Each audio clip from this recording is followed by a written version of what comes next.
We begin this hour with last night's historic speech by Vice President Kamala Harris as she became the first woman of color to be nominated for president by a major U.S. party. Harris used her remarks to put out her biography, of course, and explain some of her vision for the next part of America's history, while also, of course, criticizing the policies of her opponent, former President Trump. He doesn't actually fight for the middle class. Instead, he fights for himself and his billionaire friends. And he will give them another round of tax breaks that will add up to $5 trillion to the national debt. Very happy to say this. Tony Dokoupil joins us yet again from Chicago. Tony, our CBS News Confirmed team, which I spend a fair amount of time with, fact-checked that claim and some others in the vice president's speech. What did they find? Hey, Major, good morning to you again. We're going to have a full breakdown on CBSNews.com, but I do want to highlight a few of the findings in a speech that did indeed keep the fact-checkers busy on that first claim that Donald Trump wants to pass tax cuts for the rich, adding $5 trillion to the national debt in the process. That's misleading, according to our CBS News Confirmed team, which is a term, of course, that could be applied to a lot of our political speech, but I digress. Here's how they got to that label. Donald Trump's 2017 tax cuts did indeed lower taxes for the rich, a.k.a. high-income earners. But here's the thing. It also lowered taxes for most households. So in the short term, most people, not only the rich, would benefit from these tax cuts being extended.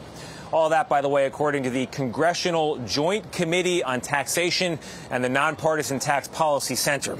Now, Kamala Harris's claim about the national debt going up, she was right about that, although it increased by $4.6 trillion, not $5 trillion. She rounded up by a couple $100 billion. All this, according to the Nonpartisan Congressional Budget Office. All right, let's take a look at the next one. All the while, he intends to enact what in effect is a national sales tax, call it a Trump tax, that would raise prices on middle-class families by almost $4,000 a year. So here's what's happening here. Donald Trump supports tariffs on foreign goods, and Kamala Harris says that those tariffs would end up costing American families. She calls them a tax. So is it a tax? Well, that's a partially true claim, according to our CBS News Confirmed team. And here's the context they provide. Economists tell us that consumers would feel this tariff because the cost would be passed on and the prices would definitely spike for normal household goods.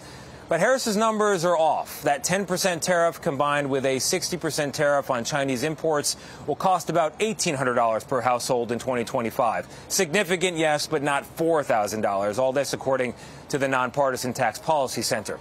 So, Vlad, to play off a quote from James Madison, if men were angels and always honest, no fact checkers would be necessary. But for now, I'm happy to say we've got our CBS News Confirmed team. Yeah, they've been burning the midnight oil all this week, Tony, and it's incredibly important because people will hear these speeches from these politicians, and then they'll go around and they'll say to their friends and their family, hey, here's what they said, and here's what I believe. Fact-checking is incredibly important. Tony, my brother, thank you very much.